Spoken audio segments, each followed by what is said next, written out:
I spinning them hits. You tuned in to the new wave that's making y'all This is the D spot, the D spot, the D spot. Where y'all finna spot, where y'all finna D spot, the D spot, the D spot. Where y'all finna spot, where y'all finna D spot, the D spot, the D spot. Where y'all finna spot, where y'all finna D spot, the D spot. Yeah, I watched it some every now and then, but I don't know like what's going on with no character names or anything like that. Are you gonna live video on Facebook? If he wants to hold it, we can. Do we got that just no, you can just pop it up so people can see you. And tell me what you think about the first episode from the mid-season. My take on this is I'm so glad at the end Rick got to see all those women, because now the Hilltop, the Kingdom, Alexandria, and those women, they ready to turn Negan straight up. And I can't wait for it. I'm so glad Durrell's back. And what really threw me off was how Rosita got mad at Sasha, because they both slept with Abraham, which Abraham is dead, and everybody know Glenn is dead. But my favorite is Durrell. And I just asked Jamise, did she watch The Walking Dead? And she was kind of like, a little bit. What's some of your favorite shows? I mean, I'm addicted to reality shows. So Like what? Me too. Like what? Love and Hip Hop Atlanta is my favorite. New York, I mean, they try to break it, but they ain't got nothing on it. They don't. And I think they try a little bit too hard to make it be interesting. Because sometimes it looks quite fake. I'm tired of the creep squad. What men or you ever been in a creep squad? I think that's real. They silly. all about 50. I'm trying to see who are y'all creeping on, but that's. Hey, they be bad. Hey, they be having bad chicks though. They be having some cute chicks. But I like reality TV. But my real passion is that I love watching is Investigation Discovery. Oh yeah. You know that's my favorite. Girl, Dead Like Crime with Tamara Hall, with Chris Hansen, Homicide Hunter with Joel Luton Kinder. Yeah. I like all those types of shows. Serial killer stuff, all that type of stuff. Something to make you think.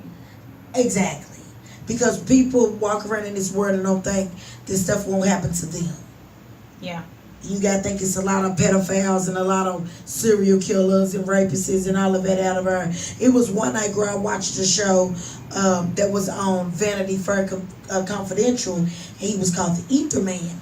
He would sneak in women's windows and put stuff over their face and would, have sex with them, and when they would wake up, they wouldn't have no recollection of what happened. Because they didn't black out. Exactly. Like he ended up killing one. And then he ended up turning into a serial killer. But he would go, the reason why he got him was he would go to women's windows, cut the screens out, and go in. So, girl, one night, I got scared. I locked everyone. Because you over there watching it. I'm at 3 o'clock in the morning, scared to death. Checking all windows. Going out checking on Mari and Misha, making sure ain't nothing happening, nothing going on. I was scared to death, girl, I swear. But I really wanted to just talk about The Walking Dead because I know a lot of people watch it, and I just wanted to get y'all input on it. But we ready to jump into Jamise and let her promote everything that she's doing. Right now, I mean, Ebony Heights is still the move. I got a whole bunch of other stuff going on as well, but I bought a copy of the book. I had to bring you an old copy. I changed up the cover and all of that. I got a new graphics designer. I added in a new bonus chapter or whatever, so when I get the new book in, I will give you a copy of that. But this is the original copy, my very first one.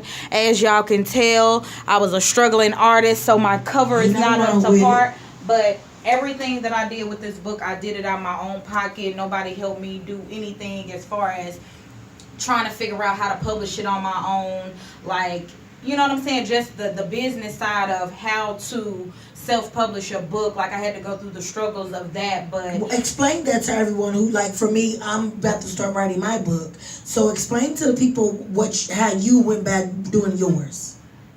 What I did was I did a lot of research. At first, I wanted to get with a big time publishing company, and basically because they got the funds. You know what I mean? Okay. They'll pay for the marketing and the book tours and book shows and all of that thing. Okay. But the main thing that got me is that you can send your book off to these major, you know what I'm saying, publishing companies, and it can sit there for months, if not years, waiting for somebody to have the opportunity to come in to read your book. And half of the time, you know, once they read it, you don't even know if they took their time with reading it to grasp, you know, the understanding of the message that you was trying to portray, or, you know, if they even read it at all. You can just get a rejection letter. You don't know if they really read it or not. My question to you is, how much of a percentage does they take from you? Like if you go through a big publishing, like a distribution deal, how does that? A distribution deal is different from a deal that a publishing company itself would give you. Now, when you go through a publishing company, they can take any percentage. It just depends on your deal. That's just like independent rap artists. It just depends on what deal is on the table for them. So the percentages may vary. Now, as far as distribution deals, they vary as well. But I think my deal is a pretty good deal. Like, you only get 2% of what I make. So the majority of everything, every time I make a sale, the majority of that money goes straight into my pocket. So I think I was pretty smart on that. You went through Amazon, right? So explain to people about how they can do that too. Amazon is basically, they have a bunch of different avenues that people can take advantage of. They do have a couple of distribution deals. Basically, if you do the majority of the work and all they have to do is basically print up your book, then you can get the 2% deal like I did. I pay for my own graphics. I pay for my own editor to edit the book, you know, before it went to print. As long as you do the leg work and all they have to do is basically print the book up, then you'll get a better deal. But Amazon, they do offer editors packages where, you know, several people will review the book to make sure, you know, no grammatical errors are going to be in there. They'll set you up with a graphic designer. They'll even set you up with a marketing team for a fee. You know, it gets kind of pricey. Of course, you know, it's not going to be free. Yeah, and it's a lot of money because, I mean, when you add up marketing, graphic designers, they'll set up your website for you. Basically, everything that you need in order to be a self-publisher. They'll take care of all that for you for a fee. Basically, I did the lead work myself. You know, I got my own graphic designer, came up with my design. I found my own editor and paid them, you know, to edit the book. And marketing, I kind of pretty much do that on my own. Now, that is something that I am looking into. Like, I'm thinking about reaching back out to them and hiring them for the marketing aspect, because a lot of people don't know that I have a book out. Exactly. That's why I wanted you on the show, because I've been knowing you for a long time, and you do poetry. I'm gonna let you spit a little something in a little while. I just want the people to know, to let the people know what the book is about. The book is basically an urban street novel. Now, y'all all heard of Sister Souljah and, you know, all those books that women love to read when we in the beauty shop or when we laying at home in our downtime. And even my brothers that's locked down in a pen, they done read my book, and several others that, you know, that are out there. But basically, Ebony Heights is about the lead character. Her name is Kennedy. And she basically gets into these bogus relationships with these street thugs. She always ends up with the short end of the stick, you know, when it's all said and done. So in the book, it's like a light bulb goes off in Kennedy's head, and she's tired of taking the short end of the stick. So she like, it's time for me to go for what's mine. So she does what she has to do as far as lying, manipulating, stealing, conning, and basically turns herself into the queen pin of Ebony Heights, because Ebony Heights is a city. So she becomes the big dog, and now all the men in her life that have basically screwed her over, cheated on her, portrayed her, have to bow down to the one that's greater, because now she has all the honey, and you need to get to her in order to get to the money. It's a man's world, but it ain't nothing without a woman or a girl. Y'all better listen to Jamisa Bird. and I had to really relate to that, not to that call in. Well, I appreciate that. And I want to let people know that I was very depressed. I was in a very depressed state to the point where I took all pain medication and I was found unresponsive and they had to try to resuscitate me. But by that time, I was already brain dead. I was in a coma for 12 days. And I ended up being into a mental institution because people thought stuff was wrong with me. I've actually have been into 4 different ones, and the last 2 that I've been to they have told me that, Donald, nothing is wrong with you. You just let other people get to you. You need to learn to not be so angry. What people fail to realize is I grew up around violence my whole life. So that's all I know. And I'm a work in progress. Just like everybody has been through a lot of things in their life, you learn as you get older. You know what I'm saying, Fat Boy? So I'm glad you called in and shared your story, because it's people that's listening right now that want to call in, but they scared because they feel like they're going to be judged. And I salute you, my brother, and I love your music, and I love what you stand for. Man, thank you, man. And that's part of my life, too. But, man, we got to keep striving, stay strong, black, and keep God first, most definitely. You absolutely right. That's why I'm getting baptized in March at Bates. Shout out to Bates Memorial. I finally joined last week. I've been going there for 2 years and never wanted to join, but I'm going to do my Bible study. I'm going to do everything because this is my last and my only option. So the devil can stop knocking at my door.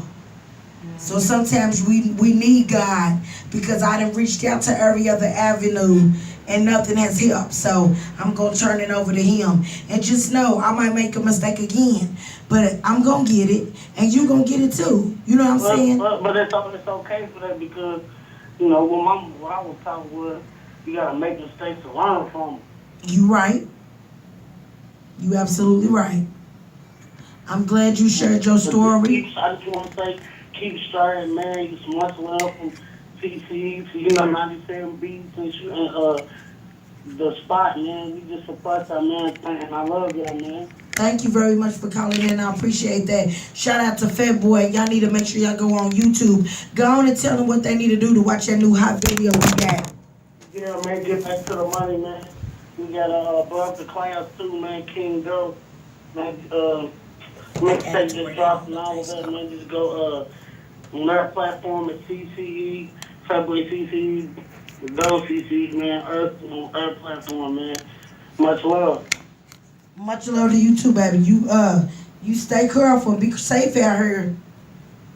You too, Dorf. I'm praying for you. Thank you. I appreciate that. All right, Jamise, let's get back into it about the social media. So what I want to know from you, because this is what I have learned, I noticed. Why when somebody put like a Bible verse or something positive, it's no likes, but when somebody puts something, you know, out of character, it's 1,000 comments? Why do you think social media has got to this point? The answer is very simple. People love drama. You know what I'm saying? They're messy. They strive off of negativity. So, of course, when a chick posts a half-naked pic, or his booty shaking, or somebody getting shot, or you got a bunch of people wearing RIP shirts, or drug activity, as long as it's negative, it's always going to get a bunch of attention, just because people thrive off of that stuff. Right. They like to meddle, and, you know what I mean? They get, I guess, high off of it, because social media is really a drug. Oh, it is. It's the new millennial drug. You know, me and you both took hiatuses from it. To be truthfully honest, I would not have a Facebook right now if I was not doing the D-Spot. I left Facebook for 6 months because every time I got on there, it's drama, people's arguing, or, you know, and then when they start letting it be where you can have the smiley face, the hearts and all of it. Oh, Lord, them hearts get people in trouble. Don't put no heart under nobody's picture. You better not send and then, you know, the one where they got where you can move it, those little stickers. People. Oh, yeah, Lord Jesus. Facebook does that, but they started some stuff. That heart started so much drama. Laugh at too, because now people can just sit on there and cut up and ramble about nothing. Exactly. That's why A lot of people go live and you ain't talking about nothing. They sitting there doing this. or they drinking or they smoking. I don't want to see you drinking. That's smoking. why I never got Snapchat, because I thought that was really dumb. Because I be seeing girls on there just singing songs. I'm like, what is all of this about? flipping their hair, putting Exactly. on lipstick. So I want somebody to call in right now who's listening on Jamisa's live or on mine and tell us one of your horror stories from any social media, Twitter, Facebook, Instagram, YouTube, or whatever. Okay, so what did you see? We got Pumpkin here, y'all. What's up? Or should I say Jaleese? But they put that on my page. Jameis Pumpkin. Jaleese, that's what we talking about. I didn't wait. We on your live? 97 B. That's YouTube. So what you seen on social media Don't zoom in on my was face. I wrote that I'm failing back because I've been There she blocked go. from 4 different pages. And people Man, I was came looking for commenting Pumpkin on with the my afro. personal page. Man, The afro is My feelings underneath are hurt here. You today. know we gotta have weave change. Okay, thank you. Have a good